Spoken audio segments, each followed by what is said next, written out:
우리의 신앙이 한 번만 믿고 그만두는 일회용이 아니라면, 또한 우리의 믿음이 적어도 어떤 문제를 해결하거나 우리가 원하는 것을 얻기 위한 도구적인 수단이 아니라면, 우리의 믿음은 우리의 삶의 자리에서 모든 상황에서 발휘가 돼야 되고 적용이 돼야 될 것입니다. 특별히 우리가 믿음이라고 이야기할 때 말입니다. 우리는 믿음이라고 말할 수 있을지 모르지만 우리의 믿음의 대상이 되시는 하나님께서 과연 그런 우리의 믿음을 인정하고 계시는가 말이죠. 자칫 우리가 우리의 형편에서 믿음을 이야기하면서 믿음의 대상이신 하나님을 잃어버리고 있는 건 아닐까. 어느 순간부터 내 만족을 위한 믿음이 되고 나만 괜찮으면 됐다라고 하는 믿음으로 우리가 전락해버리고 있는 건 아닐까. 나는 믿음이라고 말할 때 하나님께서 정작 그 믿음을 인정하시지 않는다면 여러분, 우리는 어찌 우리의 믿음을 믿음이라고 말할 수 있겠습니까? 적어도 그러므로 우리가 믿음으로 산다 이렇게 이야기할 때, 내가 하나님을 믿는다 이야기할 때 믿음의 대상이신 하나님께서는 과연 내 믿음을 인정하시는가? 그리고 그런 믿음을 통해 나는 모든 삶의 정황에서 믿음을 발휘하여 한결같이 믿음으로 살고 있는가 점검할 필요가 있다고 생각이 되어집니다. 그도 그럴 것이, 적어도 우리가 이 땅에 존재하는 이유가 하나님의 백성으로서 우리를 향하신 하나님의 뜻을 이루어가기 위함이다, 이게 분명하다면 하나님이 어떤 사람을 통해 일하실까? 저는 무엇보다 믿음이 인정되고 믿음을 발휘하는 사람들을 통해 하나님께서는 하나님의 뜻을 이루어 가실 것이라고 확신합니다. 하나님께서 75세의 아브라함을 부르시고 100세의 약속의 말씀을 따라 아들을 주셨습니다. 그리고 75세 때 하나님의 말씀을 따라 출발했던 그의 믿음의 여정이 오늘 우리가 함께 읽은 본문의 내용에서 절정을 발하게 됩니다. 첫째, 하나님이 그의 믿음을 인정하십니다. 하나님이 말도 안 되는 명령을 하십니다. 100살에 얻은 아들 이삭을 번제의 제물로 바치라는 겁니다. 여러분, 어떤 부모도 상상하기조차 싫을 만한 말도 안 되는 하나님의 명령이었습니다. 그런데 그는 하나님이 지정하신 곳을 3일길을 가게 되고 그곳에서 손수 이삭을 손으로 묶어 번제단 위에 올려놓고 칼을 치켜들어 그를 죽여서 제물로 바치려고 했습니다. 물론 하나님이 멈추게 하신 건 분명하지만 이미도 아브라함은 아들 이삭을 드린 것과 같았습니다. 그리고 그 사건의 결론은 하나님이 이렇게 말씀하십니다. 내가 이제야 now, 지금 이 사건에서, 이 모습에서 너가 정말 나를 경외하는 줄을 알겠다, 이렇게 말씀하십니다. 그가 하나님께 믿음을 인정받았습니다. 그리고 여러분, 그는 이 사건을 통해 그 누구도 쉽지 않을 만한 순종을 보임으로 하나님께 믿음을 인정받고 믿음의 조상으로서의 절정의 모습을 보이게 됩니다. 우리가 추구해 가야 될 믿음의 모습입니다. 그리고 하나님은 그런 아브라함을 통해서 하나님께서 펼치시기를 원하셨던 이 세상을 향하신 그 위대한 계획, 아브라함을 부르셨을 때 갖고 계셨던 하나님의 의도, 아브라함으로 시작하여 이스라엘이라고 하는 민족을 형성하시고 약속의 땅 가나안에 그들을 정착하게 하시고 그리고 그의 후손을 통해 예수 그리스도를 이 땅에 보내셔서 모든 민족과 열방을 구원하시기를 계획하셨던 그 하나님의 뜻이 믿음의 사람이었던 아브라함을 통해 그대로 이루어지게 됩니다. 여러분, 하나님은요, 믿음이 있는 사람을 통해 일하십니다. 교회가 그렇습니다. 적어도 하나님께서 여기에 교회를 세우셨을 때는 분명히 하나님의 뜻이 있으셨을 겁니다. 그리고 우리를 부르셨을 때 역시 하나님의 계획이 있으셨을 겁니다. 제가 분명히 믿기는 하나님은 신실하신 분이시기 때문에 저는 반드시 하나님의 뜻은 이루어질 것이라고 확신합니다. 그런데 하나님은 하나님의 뜻을 이루실 때요, 사람을 통해 행하십니다.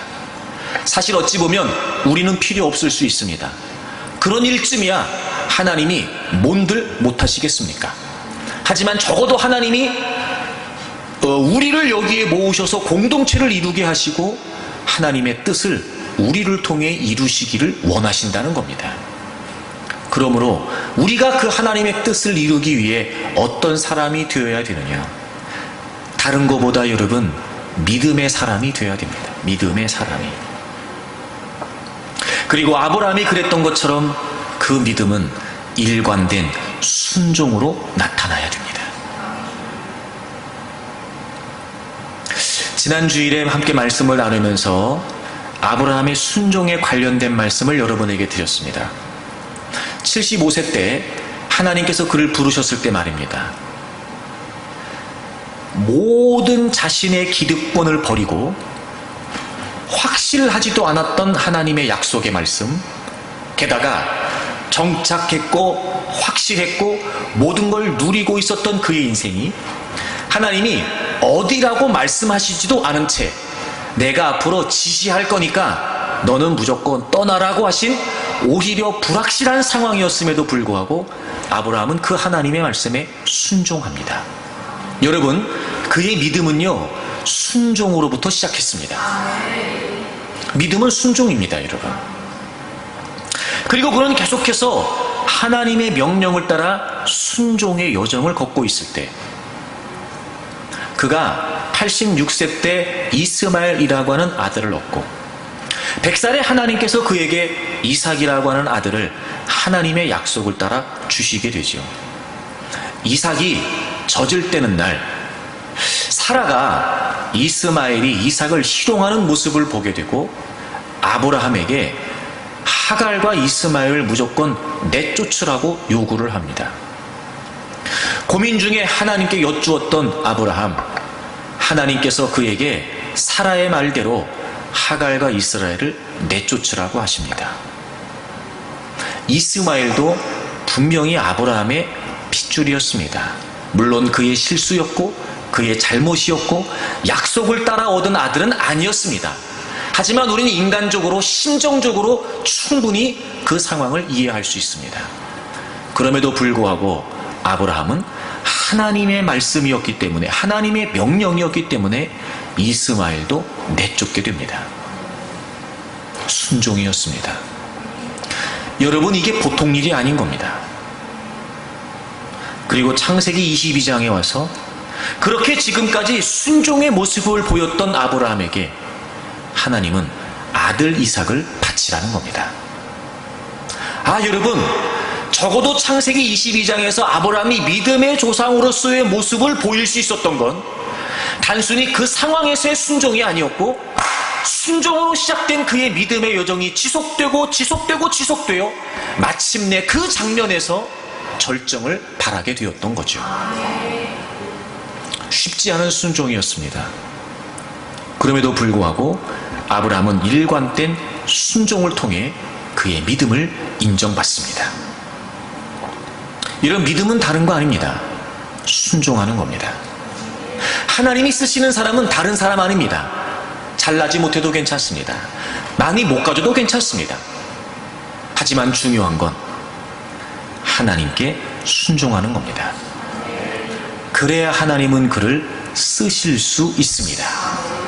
그런데 우리가 어느 순간부터 순종 자체가 오해가 된 겁니다. 여러분, 순종은 그 무엇을 위해서 하는 것이 아니라 순종 자체가 목적입니다. 그런데 여러분, 언제부턴가 말입니다. 순종하면 잘 된다. 순종하면 해결된다. 순종하면 복 받는다. 여러분, 이런 말이 너무 비성서적으로 난무해지는 가운데 이제는 여러분 순종이, 믿음이 내가 원하는 그 무엇을 얻고 내가 바라던 상황을 이루어가기 위한 도구적인 수단으로 전락해버린 겁니다. 우린 이렇게 되물어야 됩니다. 그럼 그런 복이 없으면 순종을 안 하겠다는 이야기입니까? 그렇게 내가 원하던 상황이 주어지지 않을 것 같으면 순종을 거부하겠다는 의도입니까? 그게 아니라면, 물론 우리가 순종하면 하나님은 약속의 말씀을 따라 필요에 공급을 주시기도 하고 우리의 부족함을 넉넉하게도 하실 것이며, 여러분 우리를 위기 가운데 건져주시기도 하고, 여러분 우리를 인도하시고 보호하시는 게 하나님의 은혜인 건 분명합니다. 하지만 그럼에도 불구하고 우리는 그것들을 얻어내기 위해 순종하는 게 아니었습니다. 아하, 여러분 우리는 왜 아브라함처럼 순종이 안 되는 걸까요? 왜 우리는 모든 삶의 자리에서 지속적인 순종을 통해 믿음을 발휘하지 못하는 걸까요? 우리가 하나님의 뜻을 이루기를 원하지 않는 것도 아닌데 그럼에도 불구하고 왜 우리 안에 하나님의 역사가 점점 사라져가는 걸까요? 여러분 우리가 순종을 오해하고 있었던 겁니다. 적어도 아브라함이 이렇게 쉽지 않은 순종이 가능했던 이유는, 여러분 그는 하나님이 분명했고 그가 하나님의 백성이라고 하는 사실이 분명했으며, 그 무엇을 얻기 위함이 아니었고 오히려 아브라함은 하나님의 말씀 때문에 더 많은 것들을 버려야 됐음에도 불구하고 하나님 그분 때문에 확실한 걸 버리고 불확실한 선택을 하며 순종할 수 있었던 것입니다. 그러므로 여러분 순종은 그 무엇을 얻기 위해서 순종하는 것이 아니라 사실 순종은 순종 그 자체가 목적이었습니다. 그래서 지난 주일에 우리가 순종할 때 중요한 게 뭐냐면, 내가 하나님의 백성이라고 하는 정체성을 갖고 이제부터 흑암의 권세 가운데 있었던 나를 죄로부터 해방하시고 하나님의 사람으로 삼으셨으니 내가 하나님의 백성, 하나님의 나라라고 하는 분명한 정체성을 통해 하나님과 나 사이의 관계 안에서 순종을 해야 된다 말씀드렸습니다. 여러분, 우리가 하나님 말씀에 순종하는 건 하나님의 백성이 되기 위해서도 아니고 내가 무엇을 얻기 위해서도 아니며, 내가 순종을 한다는 건 이미 내가 하나님의 백성이 되었기 때문입니다. 내가 누구인지가 분명하고 내 삶에 있어 하나님이 어떤 의미이신지가 확실해진다면 여러분 우리는 마땅히 순종할 수 있습니다. 그러므로 우리는 내가 무엇을 한다, 이걸 한다, 저걸 한다 이 얘기하기 이전에 과연 내 삶에 하나님이 분명하신가, 그리고 내가 하나님의 백성이라고 하는 정체성이 확실한가, 그게 더 우선돼야 됩니다. 사실 하나님께서 우리에게 말씀을 주신 이유는 하나님이 우리의 하나님 되시고 우리가 하나님의 백성이 되었기 때문이었습니다. 여러분 예레미야 11장을 찾아보겠습니다.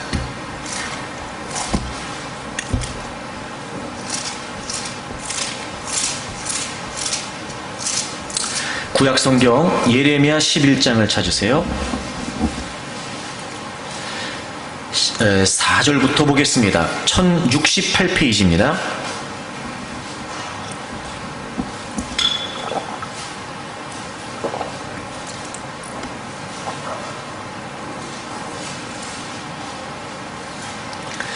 예레미야 11장 4절을 보십시오. 이 언약은 내가 너희 조상들을 쇠풀무 애굽 땅에서 이끌어내던 날에 그들에게 명령한 것이라. 하나님이 이스라엘 백성들에게 명령하신 모든 약속, 즉 율법과 규례와 모든 법도들 말입니다. 하나님의 말씀 말입니다. 그걸 하나님이 언제 주셨냐? 그들을 애굽 땅에서 건져내셨을 때 주셨다는 겁니다. 그러면서 곧 내가 이르기를 너희는 내 목소리를 순종하고 나의 명령을 따라 행하라. 그리하면 너희는 내 백성이 되겠고 나는 너희의 하나님이 되리라. 하나님이 이스라엘 백성들에게 내가 너희들에게 명령한 거 다 지켜야 된다, 내가 너희들에게 이야기한 거 다 지켜야 돼. 왠지 아냐? 내가 너희들을 구원했다. 그리고 이제부터 나는 너희들의 하나님이 되고 너희들은 내 백성이다. 그러니 너희들은 내 명령을 지켜라. 하나님의 말씀을 지켜야 되는 이유는 다른 데 있지 않았습니다. 구약에서 구원을 예시하는 가장 대표적인 사건은 출애굽입니다.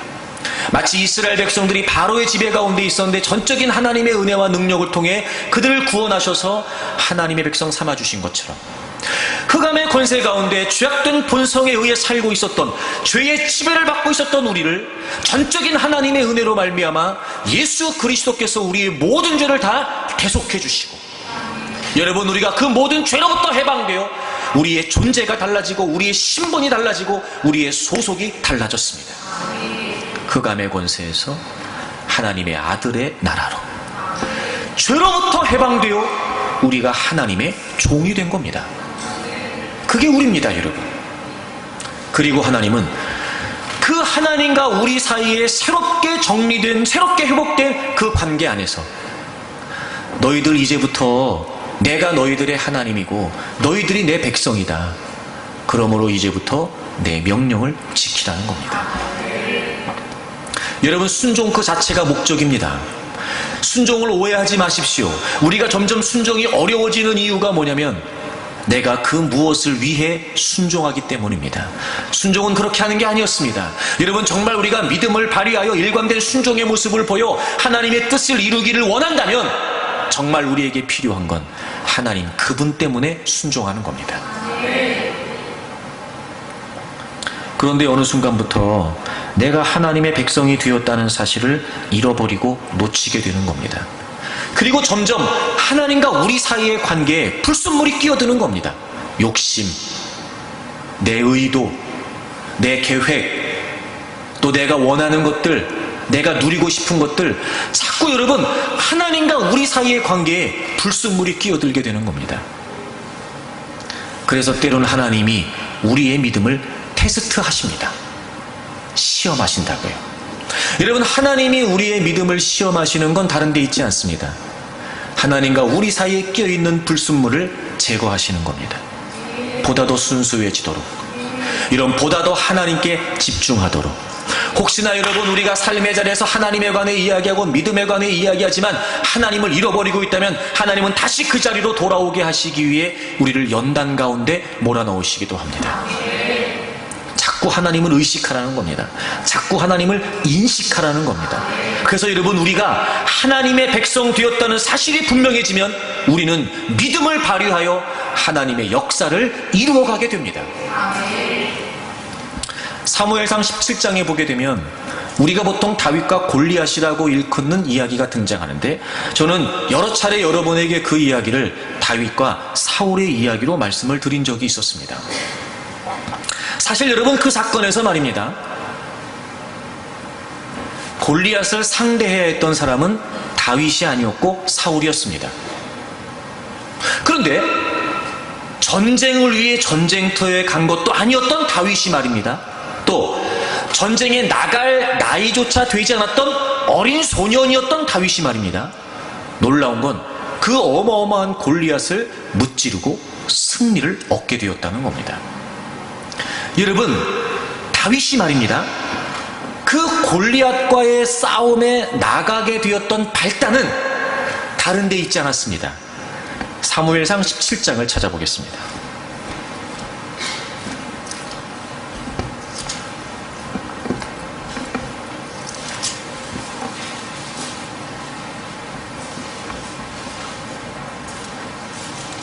사무엘상 17장을 찾으세요. 26절 보겠습니다.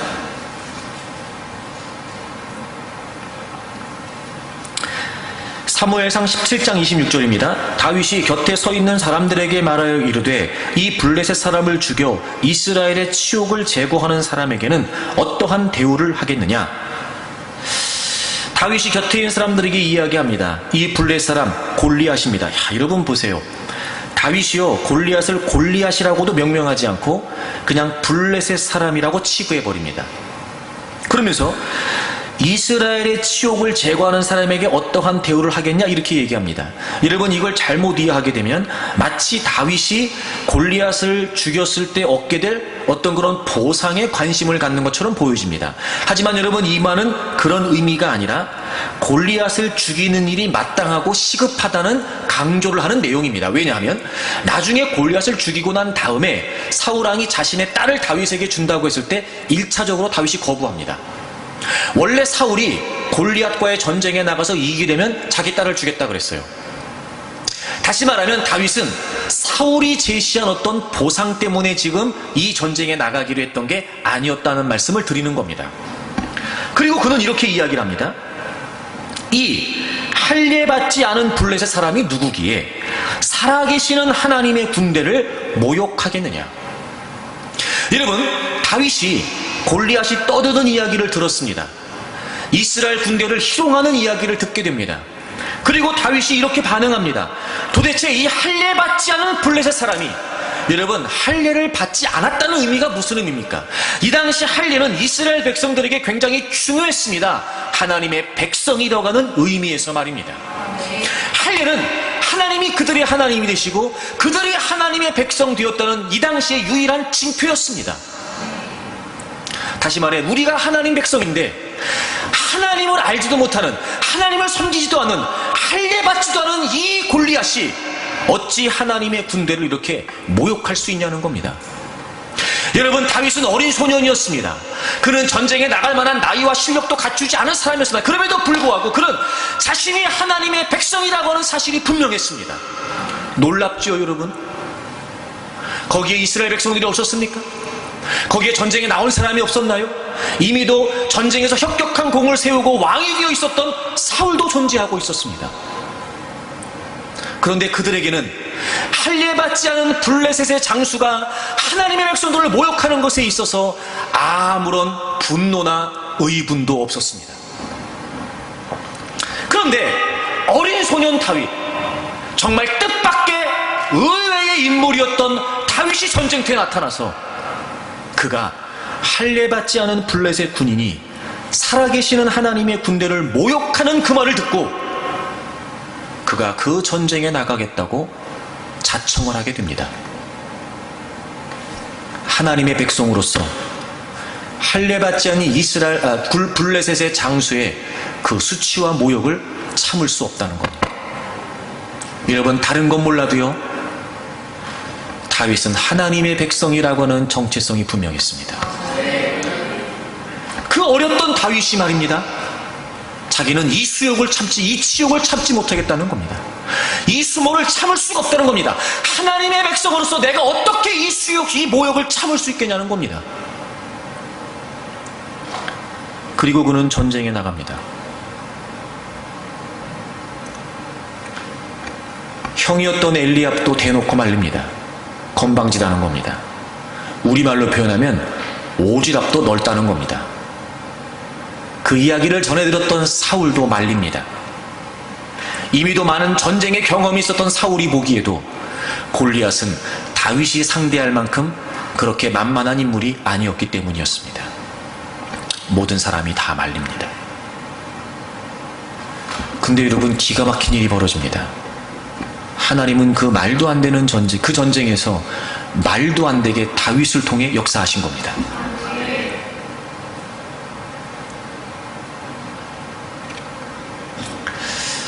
다른 게 아니었습니다.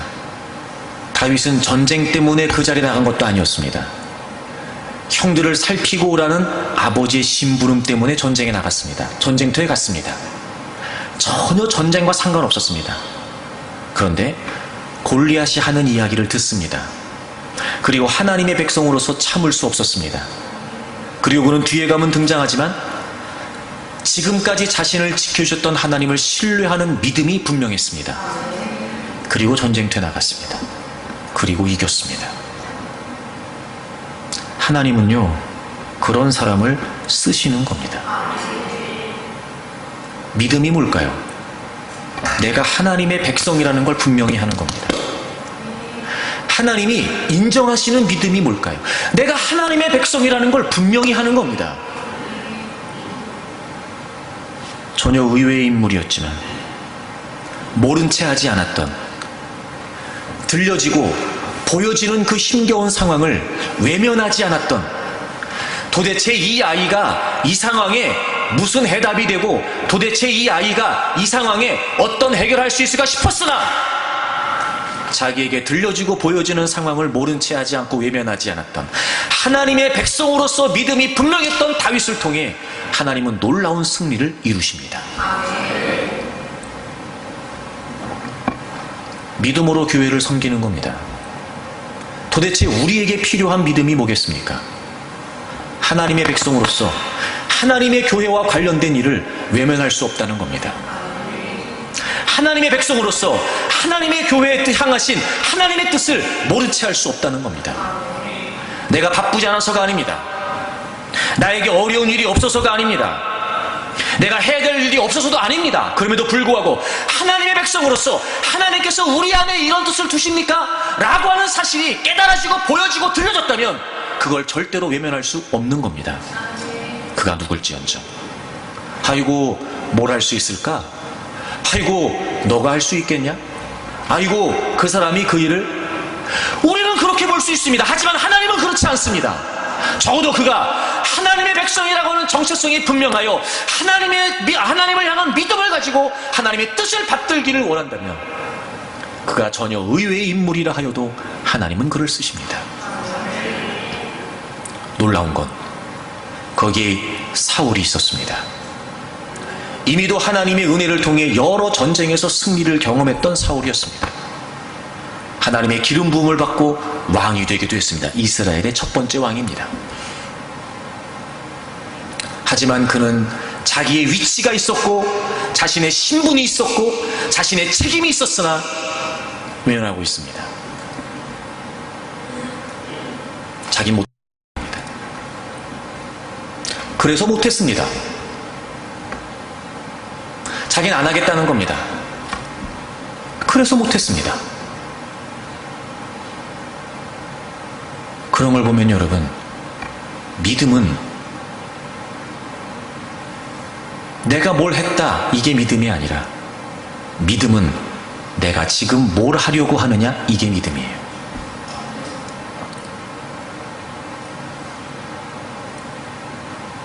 여러분, 하나님이 지금 우리에게 요구하시는 믿음이 뭘까요? 내가 하나님의 백성이 맞냐 말이에요. 내가 하나님 백성으로서 이 땅에 하나님이 펼치시길 원하시는 뜻이 분명하냐 말이에요. 적어도 보십시오. 내가 하나님의 백성이라고 하는 사실이 분명해지면 그것이 하나님의 뜻이라고 하는 확신이 내게 있을 때 외면할 수 없습니다. 모른 채 할 수 없죠. 그래서 여러분,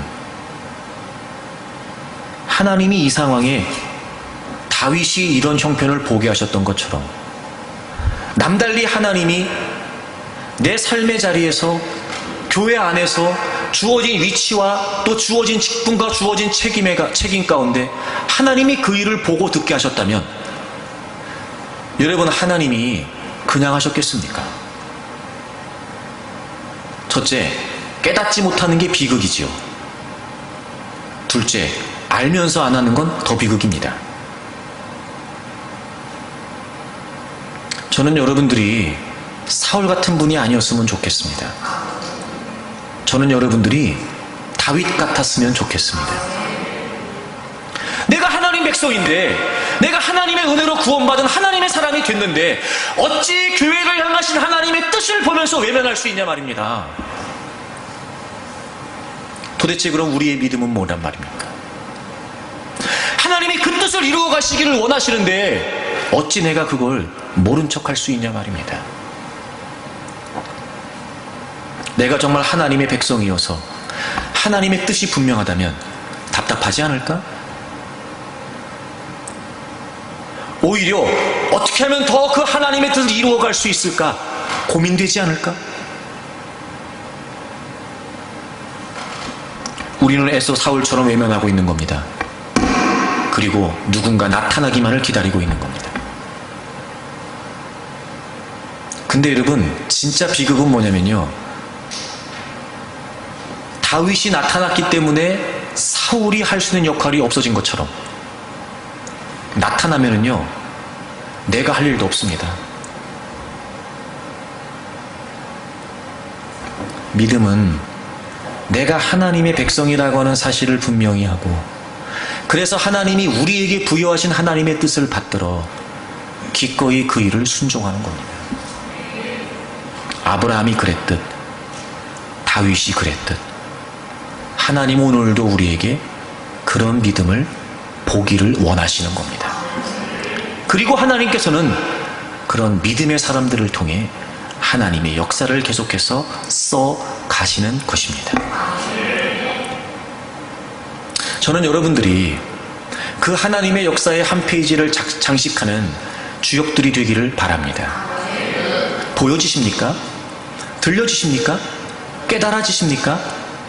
그럼 외면하지 말고 내가 하나님의 백성이기에 마땅히 하나님의 뜻을 순종합니다 라고 하는 단순한, 그럼에도 용기 있는 믿음을 여러분이 발휘하게 된다면 하나님은 그 일에 여러분을 쓰실 것입니다.